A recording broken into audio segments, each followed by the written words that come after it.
Hello everyone, this is Cross. What I'd like to talk to you about today is my 5th edition Dungeons & Dragons campaign. This is journal entry number 3. So we started our 3rd episode of our Saturday campaign, and we had kind of come off of a cliffhanger. Now, I knew that we were going to be taking a break for a few weeks to kind of deal with the holidays and just kind of loosen the stress a little bit of trying to maintain a campaign while all that's going on, both Christmas and New Year's. However, ending on a cliffhanger is a good way to keep people constantly thinking about the game while those few weeks are going on. We had a 3-week break, and during the entire 3 weeks, I'm constantly getting messages about theories about what's going on, and everything. We had only had 2 sessions prior, but the idea that at the end of the second session, all of a sudden, oh hey, there's technology. Great. That led to a lot of theory-based discussion about how this is possible, what exactly is going on. So it kept people thinking about the game and invested in the game. And so when we came back after a 3-week break, people kind of have this information in their heads and they're ready to continue. Great. After a 3-week break, it's important, I feel, to do a pretty intense recap. You want to try and touch base on as many things as you can. It's going to be you're going to invest quite a bit of time kind of getting everybody kind of caught back up and everything. And one of the things that you need to do, especially when ending on a cliffhanger, is bringing that cliffhanger back, bringing back the intensity. So that's one of the things I want to talk about is recapturing the intensity, using music, ending the session with certain music, and then replaying that music at the beginning of the next session is a way, because people will remember that music. Their feelings will start to return. They'll be listening to the same music, so that'll help with their memory of reestablishing how they felt as the session closed, bringing that back in as the session begins, repeating some of the lines of dialogue that were heard, just kind of essentially moving back a little bit and replaying some of that dialogue. You'll see this a lot in TV, last time on, and then they'll repeat a bunch of dialogue that kind of gets you caught back up. Great. So one of the challenges I had in this session is actually role-playing artificial intelligence. Without giving too much away, this artificial intelligence was designed a certain way. It is a character. It is a character that can be brought in and brought out at the whim of the player that owns it, which is Clara's character. One opinionated. It's her character, Clara. So she can bring in and bring out Ashley as she sees fit.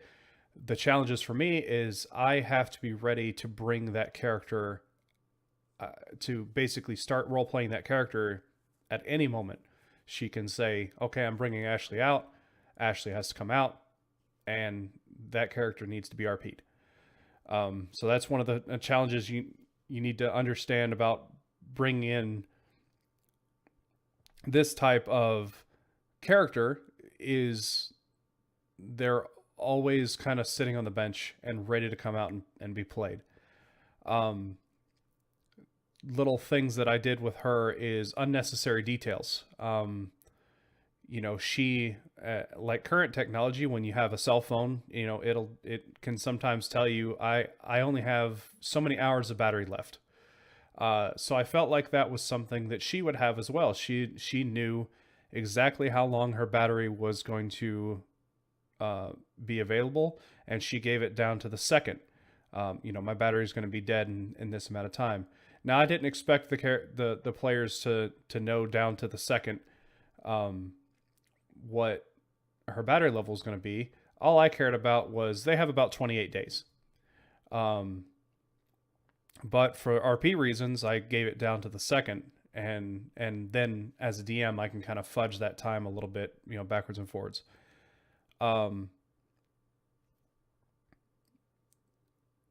So that was one of the things in dealing with Ashley, and in dealing with she kind of broke down into tears because she realized that she didn't fully comprehend that she was leaving the safety net of technology. She depends on this technology to survive. So I thought for a moment about Ashley, and she is actually an emotional character, even though she's artificial intelligence. She is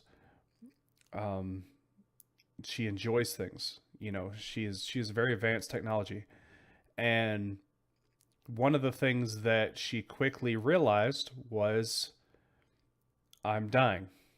And that's how she looked at losing her battery life, because in a line of dialogue I mentioned, she's not backing herself up, so her memory is not being stored in a secondary location.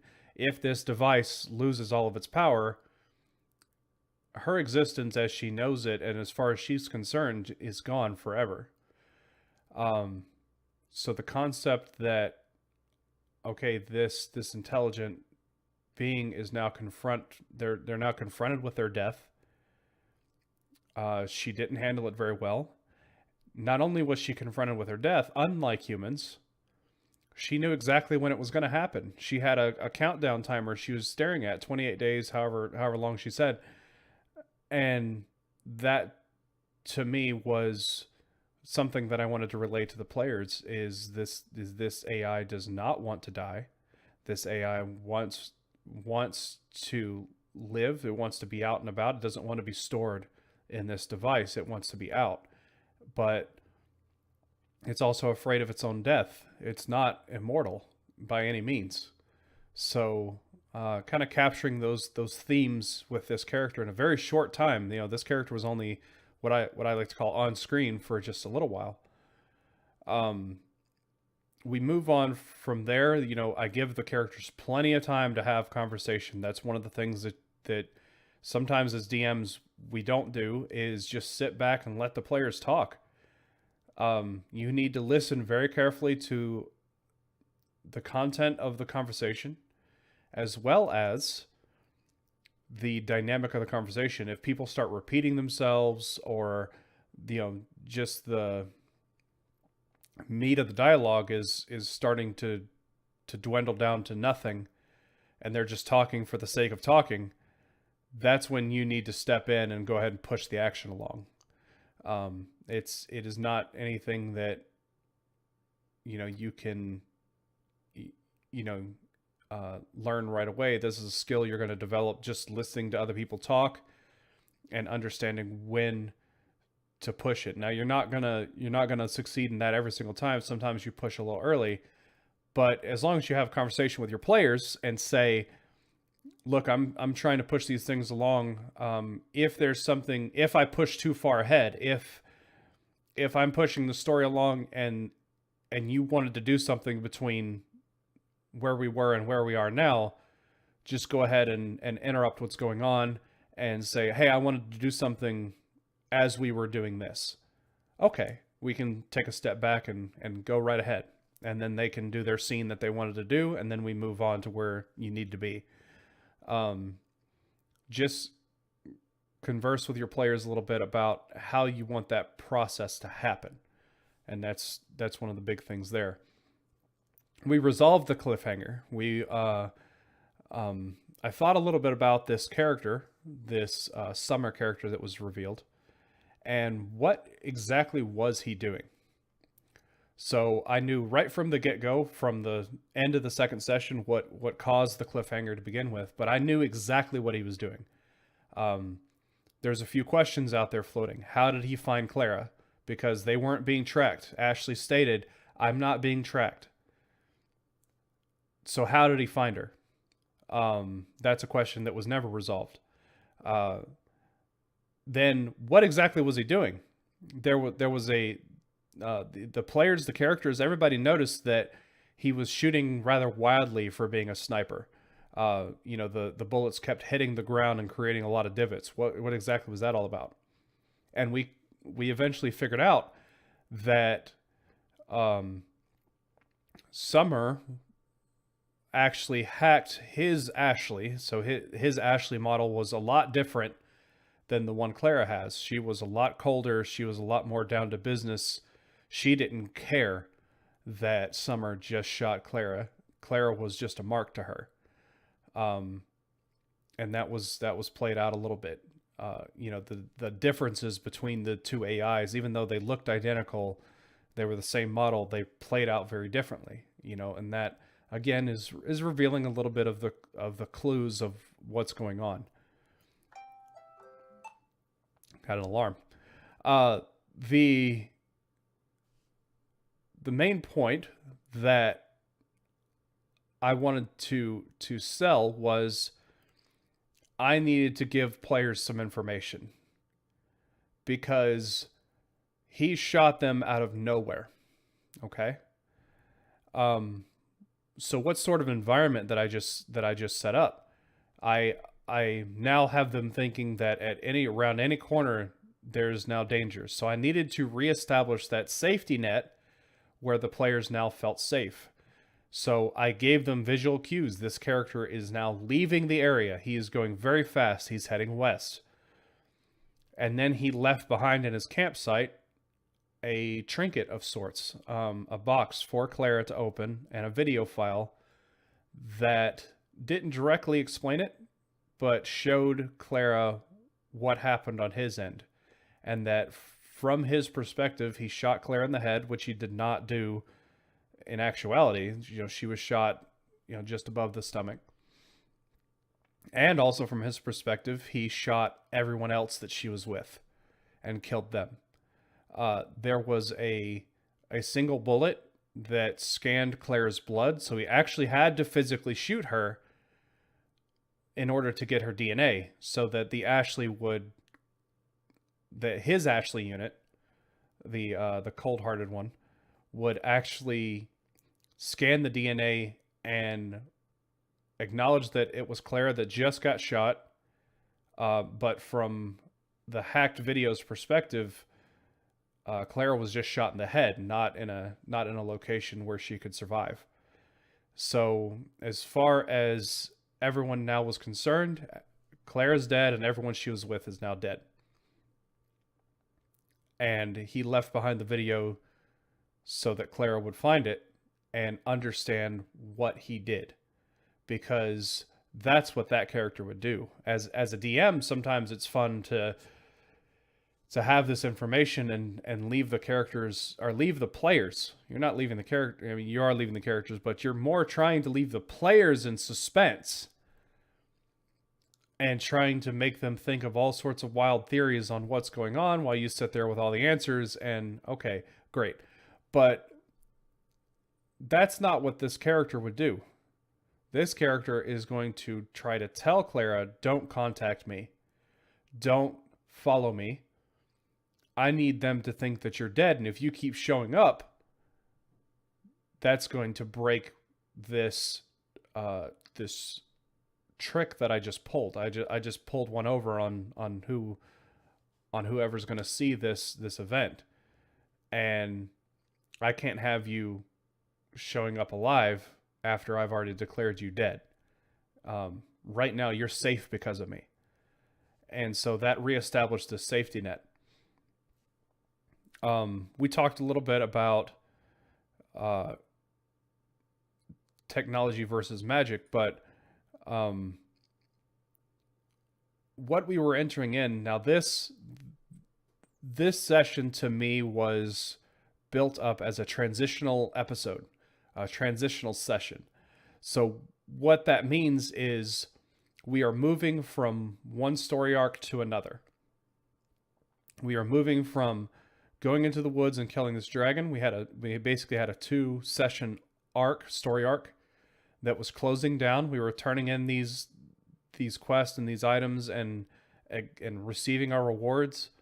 We were going and shopping with our newfound money. We just acquired some money with our characters, so we want to go spend that money and see what we can buy with that, and determine, what the economy is like here. So, but we're also trying to figure out this technology versus magic, this there is very high technology. We have pistols, revolvers, we have artificial intelligence in the same world as castles and wizards and knights and everything. So how does that relate to each other? As a DM, when you're trying to introduce something like this into your world, you need to become the foremost authority on it. If somebody's going to ask you a question, you need to be able to answer that question outside of session. The reason why is when your players want to try to do something, you need to determine if based on your lore,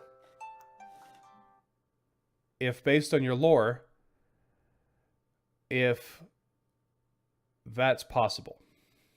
Okay, so when throwing this curveball at your players, they're going to try new things. In this case, the players began to theorize, okay, I have this thing that requires power. Is your magic, Varen, is your magic, is that a source of power? Is there a way to store that power and to use it? That was a question asked by Clara.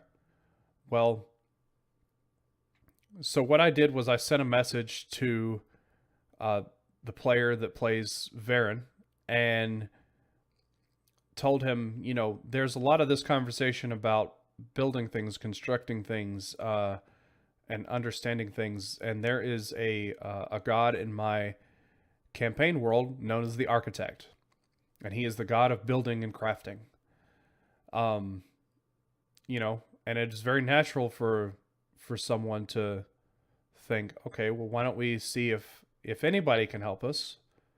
Could the priest of the god of crafting help us? I mean, this is technology. This is constructed work. Could he not help us? So the party split up. Now this technique is something that I've learned, and that is, allowing the party to split. A lot of forums and a lot of advice will tell you don't split the party. Don't split the party. That's nonsense. The reason being, when have you ever met somebody, okay, and then never left their side? Ever. It just doesn't happen. These people met in a tavern. They're working to try and complete some jobs.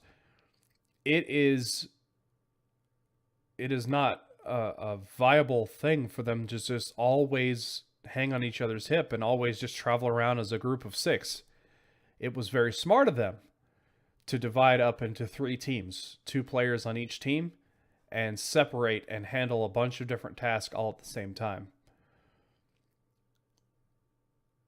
The reason why players don't want to separate is because they're afraid that you as the DM are going to take advantage of them being in lower number and try to trick them or do something.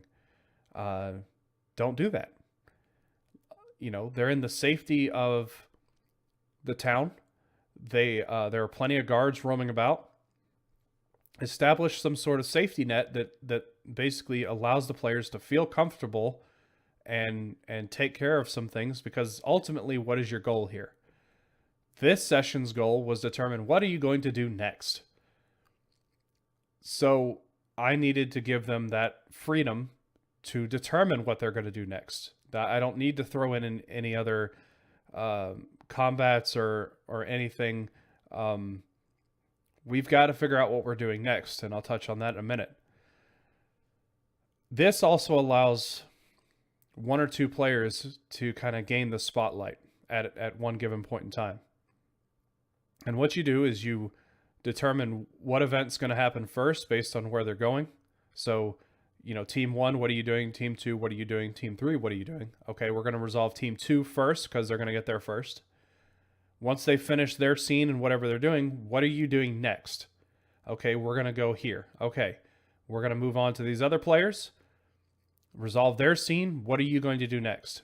And basically what you're looking for is for the time where all 3 teams reconvene at their established meeting place. And this will allow instead of having 6 players at the table at all times and having one player doing most of the conversation, this gives those 2 players the spotlight where no one else can intervene, and gives them a chance to resolve things the way that they want to resolve things. Great.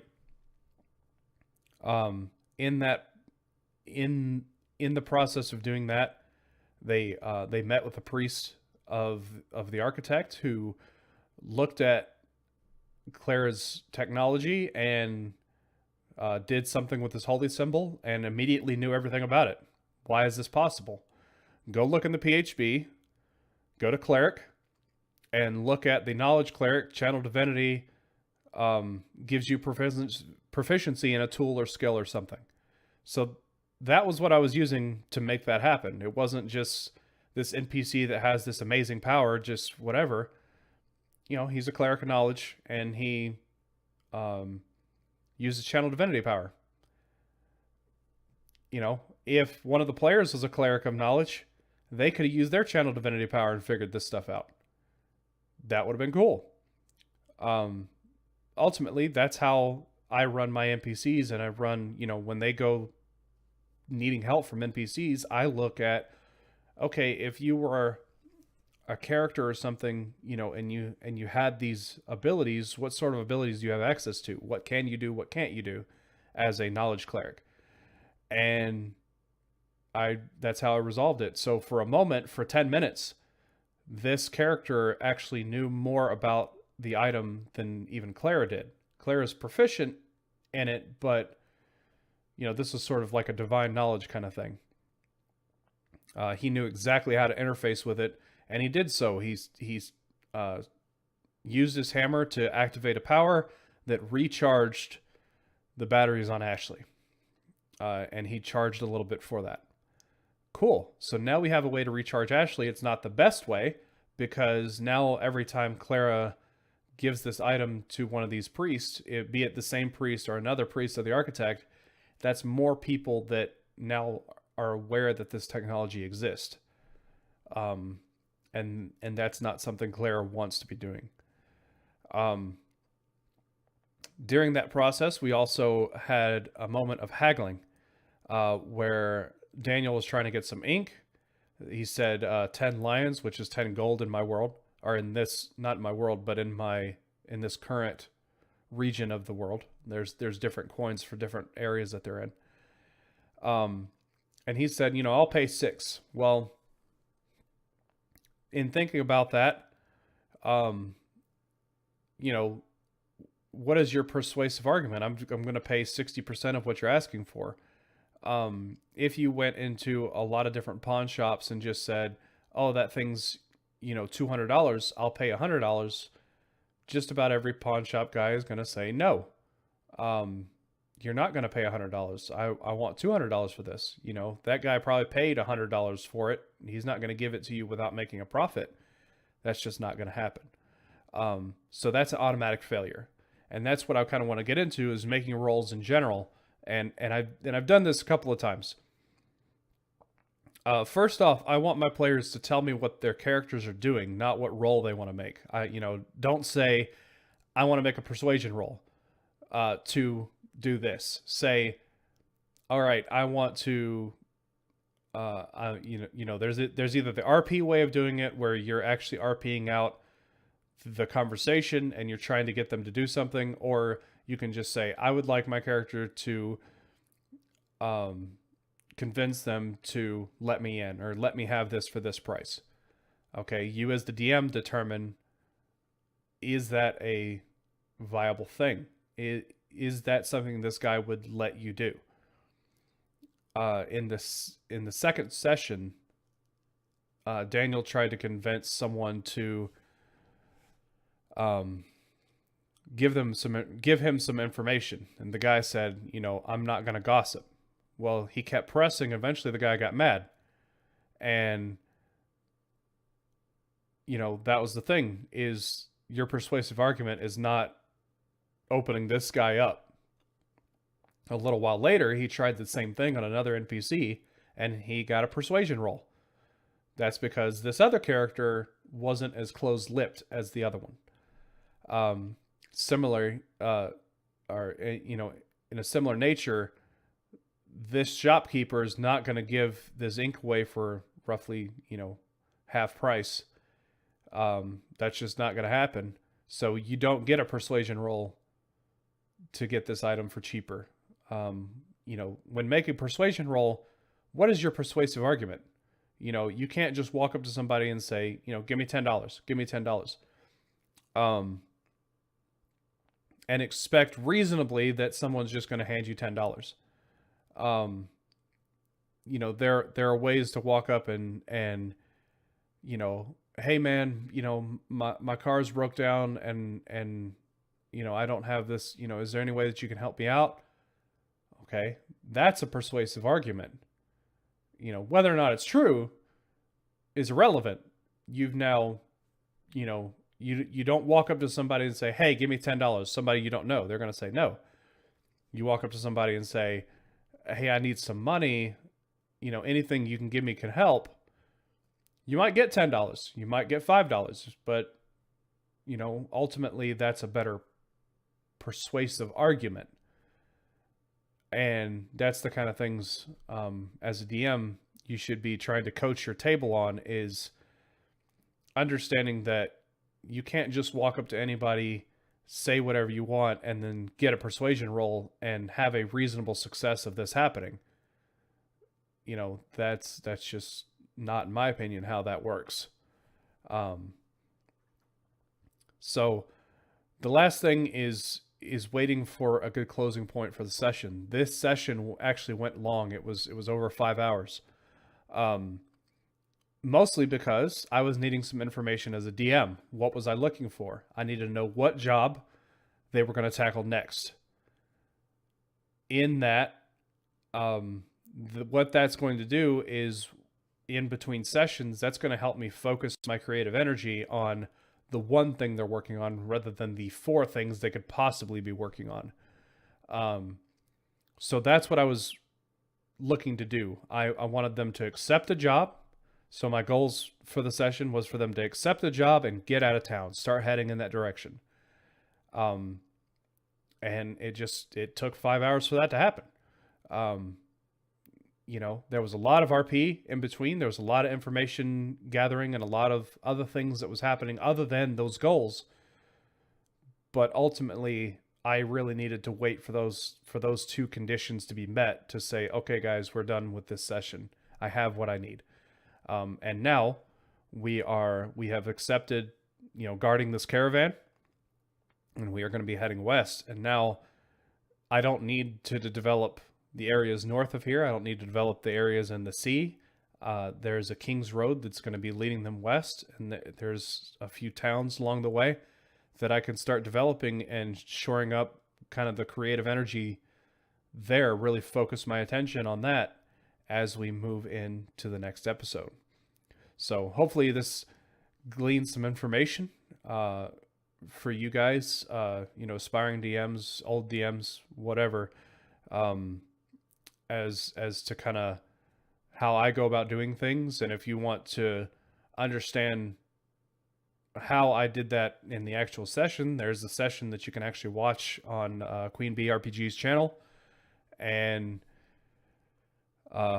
hopefully this gives you some information and insight. So look forward to seeing you guys next time. Thanks.